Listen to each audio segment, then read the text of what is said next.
Okay guys, welcome back to another FPL video on my channel.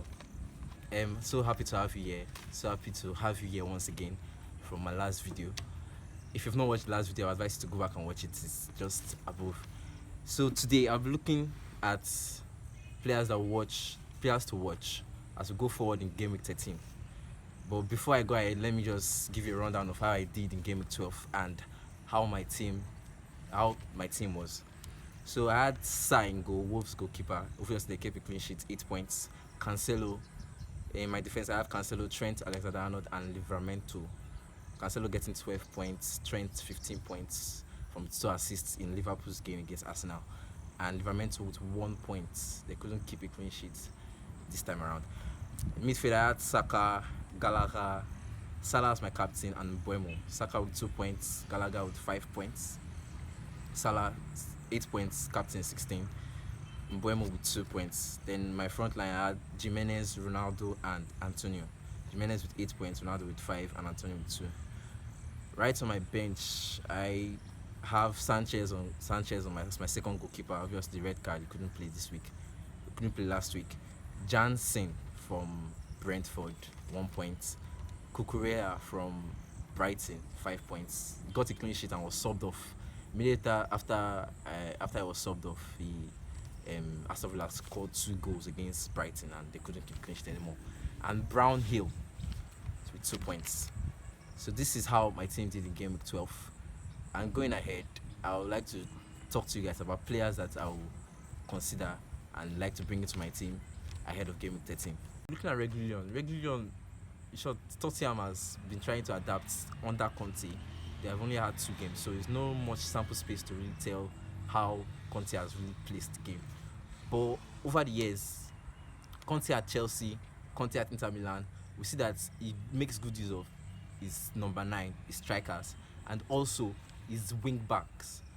2016-17 season, I remember Marcos Alonso was one of the best FPL defenders you can have, just because Conte was playing in a very nice formation, and is the instructions from Conte, from the team instructions, was having him advance more like the way Tuchel is playing Chelsea right now, but with a little bit style on it. The last game they played 3-4-3 formation, and I was considering Davies, but Davies for a left centre back really wasn't into my consideration. Reguilon is here because he scored a goal against Leeds in the last game, out of nothing, the free kick and rebound, just like that. So, and if left back had been successful with Conte, I don't see why I should not be considering Reguilon. For 5.1 is really not high of a price, and if I could not go for James or Chilwell, I may well go for Reguilon because their fixtures are quite easy. They have Burnley away, Brentford at home, Norwich at home, and Brighton away. Obviously, from that I see them keeping like 3 clean sheets at most, 3 or 4 clean sheets from there. So, and perhaps Reguilon could be a key man for them this time also. Now Bernardo Silva has just impressed us, and Pep Roulette isn't really much active this season. As you can see, Cancelo has started every game of the season. Another player that have started every game of the season except game week 1 is Bernardo Silva. He has started every game except game week 1, and if you've noticed, for the last 2 fixtures he has also scored a total of 8 points in each of the last 2 fixtures. Against Man United he scored, and against Everton on Sunday he scored. This is so impressive, and for Man City's side, seeing that Bernardo Silva is now like a key man, really not a key man, but like a steady lineup pick for Pep. Seeing that Pep Roulette is not really active on player like Bernardo Silva, I'm really considering him, though his price is kind of high at 7.2 million. But we know how good Man City can be, and everybody's thinking of how they are trying to get one Man City attacker this period. With De Bruyne out due to COVID, Bernardo Silva may well be the best pick. Their fixtures are nice going forward though. West Ham at home, Aston Villa away, Watford away, and Wolves at home in the next 4 fixtures. One thing about Bernardo Silva I really kind of observed is that he has in the last 7 games he has averaged 6.6 points per game in the last 5 games, and I started the last 7 games. So he's also the highest scoring Man City midfielder currently. This is due to easily it could be Kevin De Bruyne, because obviously De Bruyne has proven what he is to us in the last 3 to 4 years in FPL. But due to some challenges, injury, and now COVID, he really hasn't played much of the matches. So Bernardo Silva is really under my consideration. Now, Timu Puki.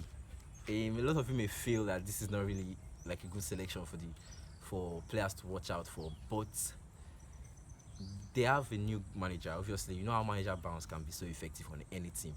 Norwich having a new manager, Dean Smith, though, from Aston Villa, he was sacked, and now he's in Norwich. Having a new manager can really give a kind of good effect on the team. It's really impressive. I did not watch their last game, but I noticed that Timupuki scored in the last game. Timupuki has been kind of consideration for me even before game week 12. But why I didn't bring him in was because I had other priorities. Like I had to bring in Cancelo and Gallagher. I even took a hit last game week, as you saw in my team review. So I had to bring in Cancelo and Gallagher, but easily I would have swapped out Ronaldo for Puki. Why I like the idea of Puki is because he lets me reduce Ronaldo and save some extra cash for players on my midfield, and also maybe a premium defender as going ahead.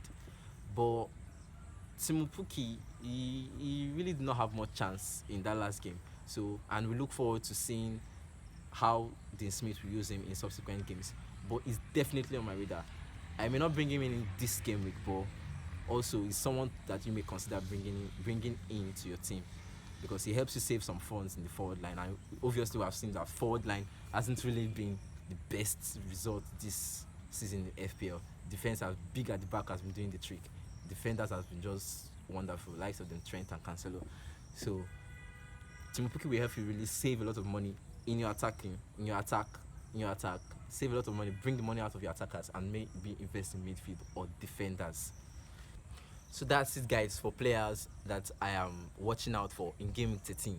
Some of you may be asking why the likes of them, Harry Kane and Son, are not really in this video.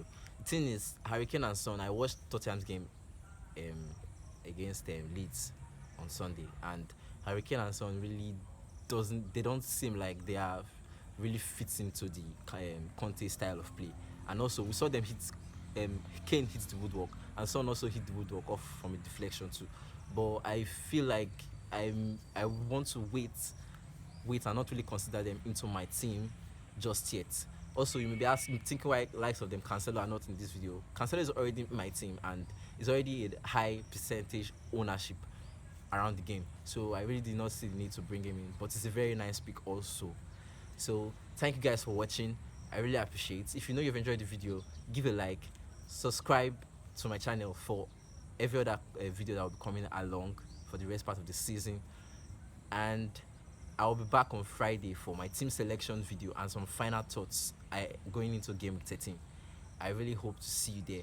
Subscribing is important because it helps the channel a lot, and also helps suggest more of our videos to you if you come onto YouTube and subsequent times. I really hope to try and improve the content. As you can see, I've done some graphics work, but I hope that going forward I will try and improve the content and the design. Please bear with me, and I look forward to giving you more content and with better outputs. Thank you.